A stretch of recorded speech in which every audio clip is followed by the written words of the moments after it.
সৌনকে কৈছে, হে সুতমুনি, কলি যুগৰ মানুহে কল্যাণ পাবৰ কাৰণে কৰিবলগীয়া আটাইতকৈ শ্ৰেষ্ঠ মাৰ্গটো কি? পুংসাম একান্তত শ্ৰেয়। মানুহৰ কাৰণে আটাইতকৈ শ্ৰেষ্ঠ কৰ্মটো কি? এইটোৱে হৈছে ভাগৱতৰ মূল। কিহৰ কাৰণে? কল্যাণ সাধিবৰ কাৰণে। কল্যাণ কাক কয়? আমি সকলো মানুহ তিনিটা তাপৰ পৰা তাপিত হৈ আছোঁ, বিভিন্ন কষ্ট পাই আছোঁ। শাস্ত্ৰই ইয়াক তিনি ভাগত ভাগ কৰিছে। কিছুমান কষ্ট পাইছোঁ আমি দৈব্যবশত, যেনে ভূমিকম্প আহি গ'ল, বানপানী আহি গ'ল। আজি ছমাহ ধৰি বৰষুণ নাহিল, নাই, হঠাৎ আহিল মানে আহিয়ে থাকিল। এনেকৈ যিবিলাক দৈব্যবশত আমি কষ্ট পাওঁ সেইবিলাকক নাম দিছে আধি দৈবিক তাপ।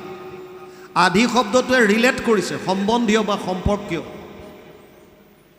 দৈৱ সম্বন্ধীয় যিমান কষ্ট সেইবিলাকক নাম দিছে আধি দৈবিক তাপ। আন কিছুমান কষ্ট আছে যিবিলাক প্ৰাণীৰ পৰা পাওঁ।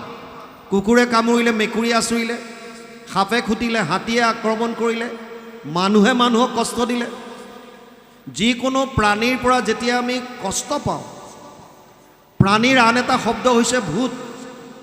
যেনে সমস্ত ভূতত ব্যাপী আছোঁ মই হৰি, সকলো প্ৰাণীত মই হৰি হিচাপে ব্যাপ্ত হৈ আছোঁ যে কৈছে, এই ভূত। গতিকে ভূত সম্বন্ধীয় যিমান কষ্ট তাক শাস্ত্ৰই নাম দিছে আধি ভৌতিক তাপ।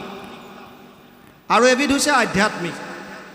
আধ্যাত্মিক দুই ধৰণৰ, এক হৈছে শাৰীৰিক, এক হৈছে মানসিক। শাৰীৰিক বিভিন্ন অসুস্থতাৰ কাৰণে আমি কষ্ট পাওঁ। আৰু আটাইতকৈ সমস্যা আৰু বৰ্তমান চিন্তনীয় বিষয় হৈছে মানসিক তাপ। সৰু ল'ৰা ছোৱালীৰ পৰা মৃত্যুৰ দুৱাৰদলিত থিয় হৈ থকা বৃদ্ধ অৱস্থালৈকে প্ৰায় মানুহ মানসিক চাপত ভুগি আছে। কিছুমানে ব্যক্ত কৰে, কিছুমানে নকৰে। কিছুমানৰ কাৰণ ব্যক্তিগত, কিছুমান পৰিয়াল কেন্দ্ৰিক, কিছুমান হৈছে সামাজিক ব্যৱস্থাৰ কাৰণে, কিছুমান হৈছে দেশৰ নীতি নিয়মৰ কাৰণে। কাৰণ যিয়ে নহওক কিয় প্ৰায় মানুহ মানসিক চাপত ভুগি আছে। আৰু এই দুইটা একেলগে, শাৰীৰিক আৰু মানসিক তাপ দুইটাক একেলগে মিলাই নাম দিছে আধ্যাত্মিক তাপ। এই তিনিওটা তাপৰ পৰা পৰিত্ৰাণ পাব লাগে, এক নম্বৰ কথা। দ্বিতীয় হৈছে আমি কোনো দুখ নিবিচাৰোঁ, গতিকে দুখৰ পৰা পৰিত্ৰাণ পাব লাগে, দুখৰ নিবৃত্তি হ'ব লাগে। তৃতীয় হৈছে আমাক সকলোকে আনন্দ লাগে, গতিকে আনন্দৰ প্ৰাপ্তি হ'ব লাগে। আৰু চতুৰ্থত হৈছে আমি কোনো কুকুৰ মেকুৰী গাধ ঘোঁৰা হৈ জন্ম হ'ব নিবিচাৰোঁ। মানে এই সংসাৰ চক্ৰ, যিটো জন্ম মৰণৰ চক্ৰ, ইয়াৰ পৰা মুক্তি লাগে। এই আটাইখিনি বস্তু একেলগে মিলাই এটা শব্দত যদি আপোনালোকে কয় তেতিয়াহ'লে সেইটোৱে হৈছে কল্যাণ। সৌনকৰ প্ৰশ্ন হৈছে, এনেকুৱা কি কাম আছে যিটো কৰিলে মানুহে কল্যাণ সাধিব পাৰিব? এইটো হৈছে ভাগৱতৰ মূল প্ৰশ্ন। সুতমুনিয়ে উত্তৰ দিব বিচাৰোঁতে সৌনকে কৈছে, ৰ'বা, উত্তৰ দিয়াৰ আগতে কলি যুগৰ মানুহৰ শাৰীৰিক আৰু মানসিক ক্ষমতাটোৰ বিষয়ে বুজি লোৱা। কিয়? কাৰণ তুমি যিকোনো উপায় দিলে কলি যুগৰ মানুহে অৱলম্বন কৰিব নোৱাৰে। যদি সুতমুনিয়ে ক'লেহেঁতেন যে কোনোবাই যদি পৰম কল্যাণ সাধিব বিচাৰিছে তেওঁলোকে 1000 বছৰ তপস্যা কৰক, এতিয়া কলি যুগৰ মানুহে 1000 বছৰ তপস্যা কৰিব পাৰিবনে নাই? কাৰণ ইমান দিন কোনো জীয়াই নাথাকে। সেইকাৰণে ভাগৱতত বৰ এটা ডাঙৰ কথা কৈছে, কলি যুগৰ মানুহৰ 8টা বস্তু কমিব, হ্ৰাস পাব। ততচ্ছ অনুদিনম ধৰ্মম সত্যম শৌচম ক্ষমা দয়া কালেন বলেন ৰাজন নংসতি আয়ু বলম স্মৃতি। 12:2:1 দ্বাদশ স্কন্ধ 2য় অধ্যায় 1ম শ্লোক ভাগৱত। তাত কৈছে 8টা বস্তু কলি যুগৰ মানুহৰ হ্ৰাস পাব। প্ৰথম হৈছে ধৰ্ম, দ্বিতীয়ত আহিছে সত্য, তাৰ পাছত শৌচ, ক্ষমা, দয়া, আয়ুষ, বল, স্মৃতি। 8টা বস্তু কলি যুগৰ মানুহৰ কমিব। আগতে যিটো শাৰীৰিক বল আছিল এতিয়া নাই, আগৰ যিখিনি স্মৃতি শক্তি আছিল এতিয়া সেইখিনি নাই, শাৰীৰিক যিখিনি ক্ষমতা আগতে আছিল বৰ্তমান নাই, আয়ুষ কমি আহিল। সেইকাৰণে সৌনকে কৈছে প্ৰায়ে না অলপায়ুষ সভ্য কলৌ অস্মিন যুগে জনা মন্দ সুমন্দ মতয়ো মন্দিয় ভাগ্য হি উপদ্ৰতা 1:10 প্ৰথম স্কন্ধ প্ৰথম অধ্যায় 10 নম্বৰ শ্লোক ভাগৱত। সৌনকে কৈছে হে সুতমুনি, কলি যুগৰ মানুহৰ আয়ুস কম, প্ৰায়ে না অলপায়ুষ, অলপমান। কিমান আয়ুস? প্ৰহ্লাদে দৈত্য শিশুসকলক কৈছে পুৰুষৰ আয়ুস 100 বৰিষ সাক্ষাৎ, তাহাৰ অৰ্ধেক যায় বিফলে নিদ্ৰাত। কলিযুগৰ মানুহৰ আয়ুস 100 বছৰ, আধাটো শুই থাকোঁতে যায়। 20 বৰিষ যায় বালক ক্ৰীড়াত, খেলা ধূলা কৰোঁতে 20 বছৰ, আৰু গাত কথা লগা নাই, সৰু হৈ আছে, কলেজ গৈছেহে। এনেকৈ থাকোঁতে 20টা বছৰ পাৰ হ'ল। 20 বৰিষ যায় জৰা অৱস্থাত, বৃদ্ধ অৱস্থাত, চকুৰে নেদেখে, কাণেৰে নুশুনে, যাওঁ বুলি যাব নোৱাৰে, খাওঁ বুলি খাব নোৱাৰে, বহি থাকিব নোৱাৰে। এনেকৈ বিচনাত পৰি পৰি 20টা বছৰ গ'ল। জীৱা অৱশেষ আয়ু থাকয় যুৱাত, সিও কামে ক্ৰোধে লোভে যায় অজ্ঞানত, লেঠা শেষ। সেইকাৰণে সৌনকে কৈছে হে সুতমুনি, কলিযুগৰ মানুহৰ আয়ুস একেবাৰে কম, বুদ্ধিহীন, ভাগ্যহীন। সেইকাৰণে যিটো উপায় দিবা একেবাৰে সহজ উপায় এটা দিয়া। এনেকুৱা কি সহজ উপায় আছে সেইটোহে দিবা তুমি। সুতমুনিয়ে ক'বলৈ ধৰোঁতে কৈছে ৰ'বা আৰু বুজি লোৱা। এই কথাখিনি আগতে বুজি ল'লে আপোনালোকে আচল ৰহস্যটো পাব ভাগৱতৰ। সেইকাৰণে মই পাতনিটো কৈ আছোঁ এইখিনি, ভাগৱতৰ প্ৰথম স্কন্ধৰ কথাখিনি। সৌনকে কৈছে হে সুতমুনি, তুমি এনেকৈ নাভাবিবা যে আমাৰ এই 28,000 ঋষিমুনি লিখা পঢ়া নজনা। 28 সহস্ৰ ঋষি বেদত প্ৰধান, ভাগৱতৰ প্ৰথম স্কন্ধত আছে। কোনো কম নহয়, চব বেদজ্ঞ। সমস্যা কি হৈছে? সমস্যা হৈছে আমাৰ শাস্ত্ৰ অধ্যয়ন কৰাৰ কাৰণে। মানে এইটো নতুন কথা, নপঢ়িলে বাৰু বেলেগ কথা, কিন্তু পঢ়ি পেলাই আকৌ ঘটনা দিগদাৰ হোৱাটো কেনেকুৱা কথা? তাই কৈছে সমস্যাটো পঢ়াৰ কাৰণে হৈছে। শাস্ত্ৰ অধ্যয়ন কৰি পেলাই আমি বিপদত পৰিছোঁ। কিয়? কাৰণ ভুৰি নিভুৰি কৰ্মানি শ্ৰুতব্যানি বিভাগছ। শাস্ত্ৰ বহুত আছে আৰু কোনোখনৰ লগত কোনোখনৰ মিল নাই। সমস্যাটো তাত। সেইকাৰণে কোনো মানুহক নিন্দা কৰিব নাপায়। যাৰ হাতত যোনখন গ্ৰন্থ পৰিছে তেওঁলোকে সেইমতে চলি আছে। আপুনি মই নিন্দা কৰিবলৈ কোন? বুজি পাইছে নে? মহাপুৰুষ মাধৱদেৱ শাস্ত্ৰজ্ঞ আছিল। কোনবিলাক শাস্ত্ৰত? আগম শাস্ত্ৰত, তান্ত্ৰিক শাস্ত্ৰত। তেওঁ ঘোৰ শাক্ত আছিল। ইভেন তেওঁ যেতিয়া বন্দুকাৰ পৰা আহি আছে, ককায়েক দামোদৰক লগ কৰি বাটতে গম পালে মাক অসুস্থ। মাকক থৈ গৈছিল ভনী জোঁৱাই ৰামদাসৰ ওচৰত,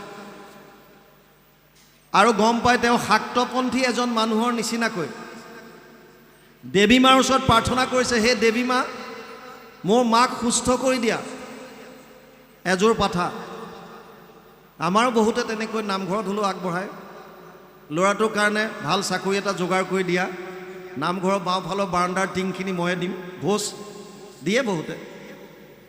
ছোৱালীজনী ভাল, ল'ৰা এটা চাই দিয়া প্ৰভু, এই অমুকটো মই কৰি দিম, ঘোষ। মাধৱ পুৰুষো দিছে ঘোষ। এহাল পাঠা, এযোৰ পাঠা দিব। আৰু ঘৰলৈ আহি যেতিয়া গম পালে যে ৰামদাসৰ ঘৰত মাকক থৈ গৈছিল, যে সুস্থ হ'ল, এতিয়া মাধৱ পুৰুষে এগ্ৰিমেণ্টত যেতিয়া চাইন কৰিছে, পাঠা আনিবলৈ ৰামদাসক দিছে পইচা, এইটো লোৱা, আনি দিয়া। কিয়? এই দুৰ্গা পূজা আহি আছে, শাৰদীয় পূজাত দিব লাগিব। ৰামদাসে নুশুনাৰ ভাও ধৰিছে। কিয়? কাৰণ তেওঁ ইতিমধ্যে গুৰুজনাৰ দ্বাৰা প্ৰৱৰ্তিত এক শৰণ হৰিনাম ধৰ্মত শৰণ ল'লে, আৰু য'ত দূৰ দূৰলৈকে কোনো বলি বিধানৰ কথা নাই, কেৱল নামত গুৰুত্ব দিছে, কেৱল নাম।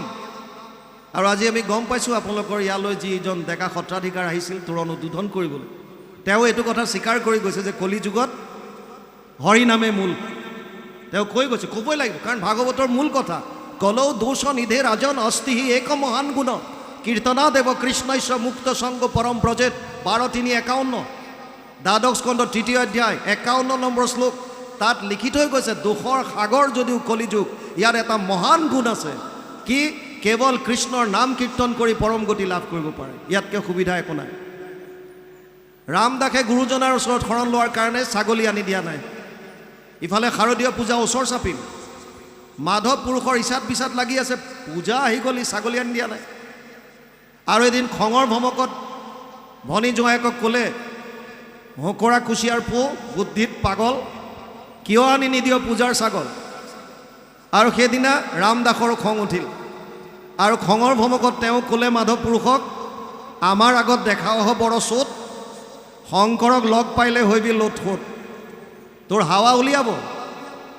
কোন শংকৰ? মাধৱে সুধিছে। আছে এজন, যিজন শাস্ত্ৰজ্ঞ, যিজনে এক শৰণ হৰিনাম ধৰ্মৰ প্ৰৱৰ্তন কৰিছে, য'ত কোনো ধৰণৰ পূজা বলি বিধান এইবিলাক নাই, কেৱল নামত গুৰুত্ব দিছে। আচ্ছা, কিন্তু মই যে যিবিলাক শাস্ত্ৰ পঢ়িছোঁ সেইবিলাকতো আছে। তোৰ গুৰুৰ ওচৰলৈ মোক লৈ ব'ল। বোলে হ'ব, আজি বেলি লহিয়ালে কাইলৈ ওলাবা। আৰু পাছদিনা মাধৱ পুৰুষক লৈ গৈছিল। মাধৱ শাস্ত্ৰজ্ঞ, তেওঁ ভাবিছে যে মই শংকৰক সেৱা নকৰোঁ, হ'ব পাৰে তেওঁ শাস্ত্ৰজ্ঞ, ময়ো কম নহয়, আগতে তৰ্ক হ'ব। যদি হাৰি যাওঁ বেলেগ কথা, কিন্তু আগতীয়াকৈ মই সেৱা নকৰোঁ। আৰু মনত ভাবি গৈ আছে। কিন্তু যেতিয়া গৈ গুৰুজনাক ব্যাখ্যাৰ আসনত বহি থকা দেখা পালে, গুৰুজনাৰ যিটো শাৰীৰিক সৌন্দৰ্য, যিটো পাছত তেওঁ গুৰু ভতিমাত প্ৰকাশ কৰিছে, দৰশিত সুন্দৰ গৌৰ কলেবৰ জৈচন সুৰপৰ কাষ, সকল সভাসদ ৰঞ্জন জাকেৰি দৰ্শনে পাপ বিনাশ। মাধৱ পুৰুষে নিজে লিখিছে। তেওঁৰ ৰূপটো দেখাৰ লগে লগে সেৱা ল'লে। আৰু সুন্দৰ এজন যুৱক যেতিয়া আহিছে নামঘৰলৈ, গুৰুজনাই ভাল পাইছে, ৰামদাসক চিনি পাই সুধিলে, ৰামদাস এওঁ কোন? ৰামদাসে চিনাকি দিলে, ওলালগৈ তেওঁ বংশৰে মাক, মনুমতী বাই ল'ৰা। অ' মনু বাই ল'ৰা, মাধৱ আহা বহা। কি হ'ল? ৰামদাসে কৈছে, আপোনাৰ সৈতে তৰ্ক কৰিবলৈ আহিছে। কিহৰ ওপৰত? এওঁ কৈছে পাঠা ছাগলী আনি দিব লাগে, বলি দিব। আৰু মই কৈছোঁ এইবিলাকৰ কলিযুগত কাম নাই। এওঁ কৈছে শাস্ত্ৰত আছে, মই কৈছোঁ ইয়াত নাই। এতিয়া আপোনালোক দুজনে এইটো মীমাংসা কৰক। মাধৱ পুৰুষক গুৰুজনাই বহুৱালে। মনত কোনো দ্বেষ ভাৱ নাই, না মাধৱ পুৰুষৰ আছে না গুৰুজনাৰ আছে। কাৰণ খেলি মেলি তেওঁলোকৰ নিজৰ ব্যক্তিগত নহয়, খেলি মেলিটো শাস্ত্ৰত আছে। সেইকাৰণে দুইজনে যিখিনি শাস্ত্ৰ অধ্যয়ন কৰিছে তাক লৈ সন্মুখা সন্মুখী বহিছে। মাধৱ পুৰুষক ক'লে, মাধৱ তুমি কোৱা কি কি পাইছা? আৰু মাধৱ পুৰুষে যিমান শাস্ত্ৰ অধ্যয়ন কৰিছে তাৰ পৰা য'ত য'ত এই বলি বিধানৰ কথা আছে তেওঁ কৈ গৈছে। আৰু গুৰুজনাই ভাগৱতৰ উদ্ধৃতিৰে তাক খণ্ডন কৰি গৈ আছে। শেষত গুৰুজনাই ভাগৱতৰ পৰা এটা শ্লোক উচ্চাৰণ কৰিলে, যথা তৰুৰ মূলে নিচেচানেন তৃপ্যন্তি তদ স্কন্ধ ভুজ উপশাখা প্ৰাণোপহাৰাচ্য যথেন্দ্ৰিয়ানাম তথা সৰ্ব অৰ্চনম অচ্যুতেজ্য।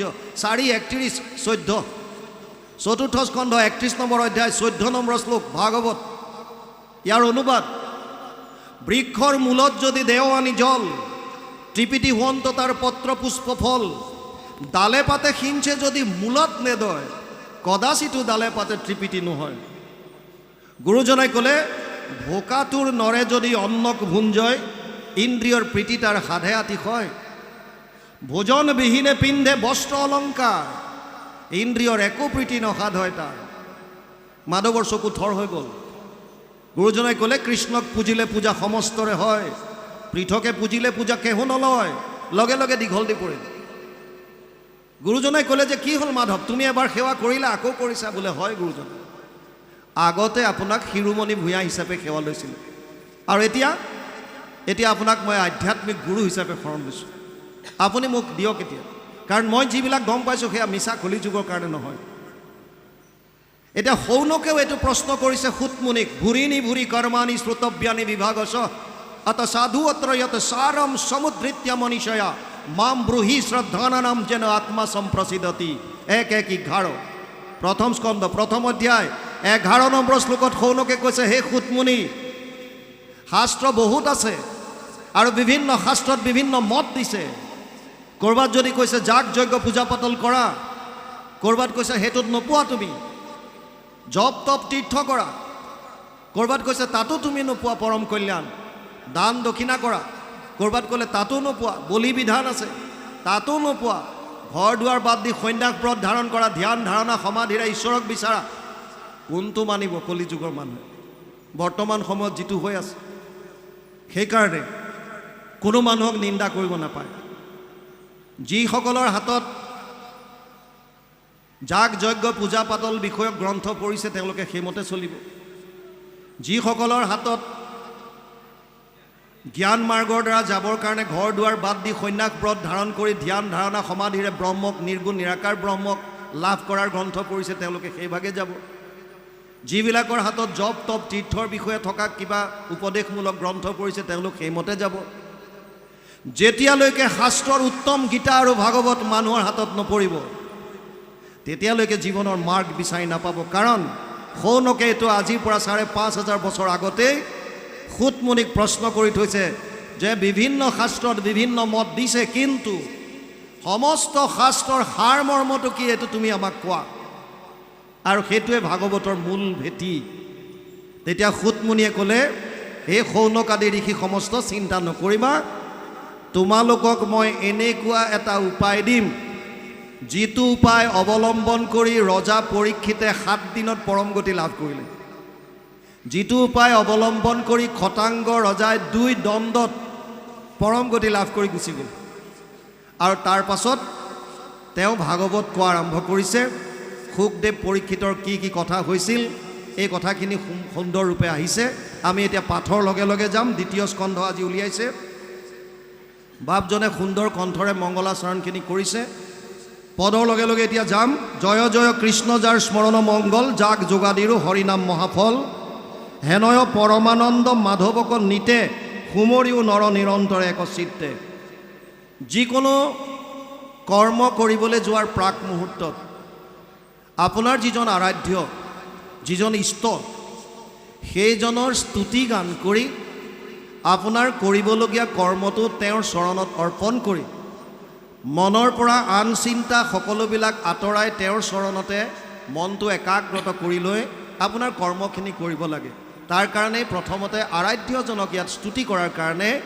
গুৰুজনাই যিহেতুকে মানৱীয় লীলা কৰিছে তেওঁ আমাক ইয়াত কৃষ্ণৰ তেওঁ নিজে অৱতাৰ হ'লেও কৃষ্ণৰ গুণানুকীৰ্তন কৰি দেখুৱাইছে স্তুতি কৰি দেখুৱাইছে তেওঁ প্ৰথমে লিখিলে জয় জয় কৃষ্ণ যাৰ স্মৰণ মংগল যিজনৰ নাম মাত্ৰ স্মৰণ কৰাটোৱে হৈছে মংগল অৰ্জুনক গীতাত কৈছে তস্মাৎ সৰ্বেষু কালেষু মাম অনুস্মৰ যুদ্ধজ্য মই অৰ্পিত মনোবুদ্ধিৰ মামে বৈশ্যস্য সংশয় অষ্টম অধ্যায় ৭ নম্বৰ শ্লোক গীতা হে অৰ্জুন প্ৰতিটো মুহূৰ্তত মোৰ কথা স্মৰণ কৰ আৰু তোৰ কৰ্তব্য কৰ্মতা কৰি যা আপুনি যদি ব্যৱসায়ী ব্যৱহাৰ বাণিজ্য কৰক কোনো আপত্তি নাই আপুনি যদি কৃষি কৰ্মত আছে কৃষি কৰ্ম কৰক কোনো আপত্তি নাই আপুনি যদি চাকৰি বাকৰি কৰিছে চাকৰি কৰক কোনো আপত্তি নাই আপুনি যদি গৃহিণী ঘৰৰ কাম কৰিছে কৰক কোনো আপত্তি নাই কেৱল কৃষ্ণক স্মৰণ কৰিবলৈ দিছে তেওঁৰ লীলাসমূহ স্মৰণ কৰিব দিছে ইয়াতকৈ সুবিধা কি দিব ভগৱানে কৈছে কেৱল মোৰ নাম স্মৰণত ৰাখা আৰু তুমি তোমাৰ কৰ্তব্য কৰ্মখিনি কৰি যোৱা শাস্ত্ৰসন্মত অৰ্জুনক কৈছে নিয়তম কুৰু কৰ্ম ত্বম কৰ্ম জয়হি অকৰ্মণ শৰীৰ যাত্ৰা পিছতে না প্ৰসিদ্ধে অকৰ্মণি তৃতীয় অধ্যায় ৮ নম্বৰ শ্লোক গীতা হে অৰ্জুন তোৰ কৰ্তব্য কৰ্ম কৰ নকৰিলে এদিন শৰীৰটো তোক লগ নিদিয়া হ'ব কৰ্তব্য কৰ্ম কৰিব দিছে আমাক খালি কি কৰিব দিছে ভগৱানৰ নামটো স্মৰণ কৰিব দিছে গুৰুজনাই কৈছে যিজনৰ নাম স্মৰণ মাত্ৰেই মংগল হয় কল্যাণ হয় সেইজনক প্ৰথমতে মই নমস্কাৰ কৰিছোঁ যাগ যোগাদিৰো হৰিনাম মহাফল যিমানবিলাক 3টা মাৰ্গৰ বাকীবিলাক আছে যাগ যজ্ঞ পূজা পাতল যত যিমান আছে সকলোৰে যিটো মহাফল এইটো হৈছে কেৱল হৰিনাম কলিযুগত কিয় আমাৰ শাৰীৰিক আৰু মানসিক অৱস্থাৰ প্ৰতি লক্ষ্য ৰাখি আটাইতকৈ সুলভ আৰু সুগম মাৰ্গ যদি কিবা আছে তেতিয়াহ'লে কৃষ্ণৰ নাম কীৰ্তন শ্ৰৱণ কীৰ্তন সেইকাৰণে ইয়াত দিছে হেনয় পৰমানন্দ মাধৱক নিতে সুমৰিও নৰ নিৰন্তৰ এক চিত্তে সুতমুনিক যেতিয়া প্ৰশ্ন কৰিছিল যে কি সাৰ মৰ্মটো কোৱা সমস্ত শাস্ত্ৰৰ সাৰ মৰ্ম কলিযুগত কি কৰিব তেওঁ এটা শ্লোকতে উত্তৰ দিছে সবেই পুংসাম পৰো ধৰ্ম যত ভক্তিৰ অধোক সজে অহেতুকি অপ্ৰতিহত যেন আত্মা সম্প্ৰসিদ্ধতি ১, ২, ৬ প্ৰথম স্কন্ধ দ্বিতীয় অধ্যায় ৬ নম্বৰ শ্লোকত সুতমুনিয়ে কৈছে হে শৌনক আদি ঋষি সমস্ত কলি যুগৰ পৰম ধৰ্ম এটাই, সেইটো হৈছে কৃষ্ণত একান্ত ভক্তি। কেনেকৈ কৰিব? 1 নম্বৰ চৰ্ত দিছে অহেতুকি, মানে হেতু থাকিব নালাগে, নিষ্কামভাৱে। আৰু দ্বিতীয়টো নিৰন্তৰভাৱে, ইয়াত কৈছে নিতে, হেনয় পৰমানন্দ মাধৱক নিতে, নিতে মানে সদায়, নিৰন্তৰভাৱে, কণ্টিনিউ, মাজত গেপ নোহোৱাকৈ। সুমৰিও নৰ নিৰন্তৰে একচিত্তে, এক মনে, অনন্য চিন্তয়ন্ত মাম ইয়ে জনা পাৰ্যুপাসতে তেসাম নিত্যাভিযুক্তানাম যোগক্ষেম বহাম্যহম। 9ম অধ্যায় 22 নম্বৰ শ্লোক গীতা। অৰ্জুনক কৈছে যোনে মোক অনন্যভাৱে চিন্তা কৰে, ইফালে সিফালে নহয়, ইফালে বোলে মই অমুক দেৱকো মানিছোঁ, তমুককো মানিছোঁ, তমুককো মানিছোঁ, না, এইটো ভাগৱত গীতাই কোৱা নাই। এক দেৱ এক কেৱ এক বিনে নাই কেৱ, স্পষ্ট ভাষাত কৈছে। ইয়াত কৈছে যদি কোনোবাই সুমৰিও নৰ নিৰন্তৰে একচিত্তে, হে নৰ তোমালোকে প্ৰভু ভগৱন্তৰ স্মৰণ কৰা এক মনে, এক চিত্তে, বেলেগৰ কথা চিন্তা নকৰি, কৃষ্ণ কথা অমৃতক পিউ সাৱধানে, কৰিও যতন যাবে নতুচাৰে প্ৰাণে, ঘোৰ কলিযুগে মলমতি মনুষ্যৰ নাহি আন ধৰ্ম হৰি ভকতিত পৰ। বেলেগ কৰ্মত অধিকাৰেই নাই, কাৰণ আমাৰ মনবিলাক মলিনতাৰে ভৰি পৰিছে। যাগ যজ্ঞ পূজা পাতল কৰিবৰ কাৰণে 6টা বস্তুৰ শুদ্ধতা, স্থান কাল পাত্ৰ দ্ৰব্য মন্ত্ৰ ক্ৰিয়া, এয়া কৰিব পৰা অধিকাৰ আমাৰ নাই। আনহাতে জ্ঞান মাৰ্গত যাবৰ কাৰণে ধ্যান ধাৰণা সমাধিৰ কাৰণে সম দম তিতিক্ষা উপ্ৰতি, মনৰ ওপৰত সংযম, ইন্দ্ৰিয় দমন, সহনশীলতা গুণ, বিষয়ৰ প্ৰতি বৈৰাগ্য, এইখিনি কোৱালিফিকেশ্যন আমাৰ নাই। সেইকাৰণে কলি যুগৰ মানুহৰ কেৱল অধিকাৰ এটাতেই আছে, সেইটো হৈছে হৰিনাম। আপুনি ল'ব পাৰে। হৰিনাম কীৰ্তনত নাহি স্থান কাল পাত্ৰ নিয়ম সংযম এক বিধি।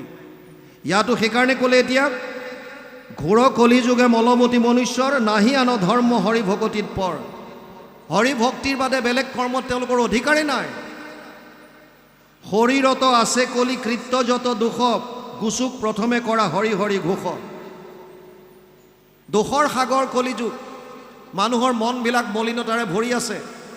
প্ৰতিটো মুহূৰ্তত জানি বা নজনাকৈ আমাৰ দ্বাৰা অনেক পাপ হৈ আছে। এই কলিকৃত্য পাপবিলাকৰ পৰা নিস্তাৰ পাবৰ কাৰণে এটাই উপায় আছে, সেইটো হৈছে প্ৰভু ভগৱন্তৰ নাম বাৰে বাৰে ঘোষণা কৰা, ঘোষি থকা। ৰাম কৃষ্ণ নাম যিটো লয় একবাৰ, কোটি জনমৰ পাপ ভস্ম হোৱে তাৰ। যম ৰজাই কৈছে অজামিল উপাখ্যান, যম দূতক নামৰ মাহাত্ম্য ক'বলৈ গৈ, ৰামকৃষ্ণ নামৰ মাহাত্ম্য এনেকুৱা, এবাৰ যদি আপোনালোকে কৃষ্ণ বা ৰাম বুলি কয়, কোটি যুগৰ পাপ আপোনালোকৰ নষ্ট হৈ যাব। সেইকাৰণে নাম ল'বলৈ দিছে। ইয়াতো কৈছে যিমান শৰীৰত কলিকৃত্য দোষ আছে তাক নাশ কৰিবৰ কাৰণে গুচুক প্ৰথমে কৰা হৰি হৰি ঘোষ। সেয়া গুচিবৰ কাৰণে, নাশ কৰিবৰ কাৰণে প্ৰথমতে ভগৱানৰ নাম ঘোষিবলৈ কৈছে। কৃষ্ণৰ চৰণে কৰি অশেষ প্ৰণতি, অচ্যুতৰ কিংকৰ শংকৰ নিগদতি। ভগৱান কৃষ্ণৰ চৰণত প্ৰণাম জনাই অচ্যুতৰ কিংকৰ, গুৰুজনাই নিজকে ভগৱানৰ দাস বুলি ভাবে। কিংকৰ শব্দটোৰ প্ৰকৃত অৰ্থ হৈছে চাকৰ। আমি সদায় নিজকে সৰু বুলি ভাবিবলৈ কৈছে। তৃণাদপি শুনি চেন, এডাল তৃণতকৈও সৰু। গুৰুজনাই নিজক কৃষ্ণৰ কিংকৰ বুলি কয়। মাধৱ পুৰুষে আকৌ দাসৰ দাস টান দাসৱ হৈলোঁ আমি বুলি কৈছে। ভগৱান কৃষ্ণৰ দাস, দাসৰ দাস, টান দাসৱ হৈলোঁ আমি। কিমান তলৰ কৈছে। এনেও আপোনালোকে যদি ধাননি পথাৰলৈ চায়, যিবিলাক ধানৰ ঠোকবিলাক দীঘল হয় সেইবিলাক চিধা হৈ নাথাকে। কেনেকৈ থাকে? হাউলি থাকে। যেতিয়া ফল বেছি হ'ব তেতিয়া ধানৰ ঠোকটো হাউলি যাব, আৰু যিবিলাকত ফলটো নাই লিথিং থিং, সেইবিলাক চিধা হৈ থাকিব। সেইকাৰণে যিসকল জ্ঞানী গুণী তেওঁলোকে নিজকে সদায় এডাল তৃণতকৈও নিজক সৰু বুলি ভাবে। গুৰুজনাই কৃষ্ণৰ কিংকৰ বুলি কৈছে ইয়াত। আৰু তেওঁ কৈছে অচ্যুতৰ কিংকৰ শংকৰ নিগদতি। কি ক'লে? দ্বিতীয় স্কন্ধৰ কথা শুনিও উৎসুকে, নৃপতিৰ প্ৰশ্ন পাছে শুনি মুনি সুকে, কৃষ্ণপদ পংকজক হৃদয়ত ধৰি, দিলন্ত সিদ্ধান্ত তাংক সাধুৰবাদ কৰি। দ্বিতীয় স্কন্ধৰ কথা শুনি উৎসুকে আৰম্ভ কৰিছোঁ। দ্বিতীয় স্কন্ধত কি আছে ইয়াত? নিপতিৰ প্ৰশ্ন পাছে শুনি মুনি সুকে।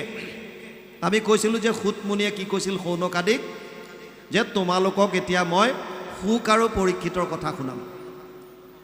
পৰীক্ষিত পঞ্চপাণ্ডৱৰ নাতি, অভিমন্যু আৰু উত্তৰাৰ সন্তান, যিজনে গৰ্ভত থাকোঁতে ভগৱানৰ দৰ্শন পাইছিল। উত্তৰা যেতিয়া গৰ্ভৱতী আছিল, অশ্বত্থমাই পঞ্চপাণ্ডৱৰ বংশকে নষ্ট কৰোঁ বুলি এপাত ব্ৰহ্মস্ত্ৰ উত্তৰাৰ গৰ্ভৰ প্ৰতি লক্ষ্য কৰি প্ৰহাৰ কৰিলে।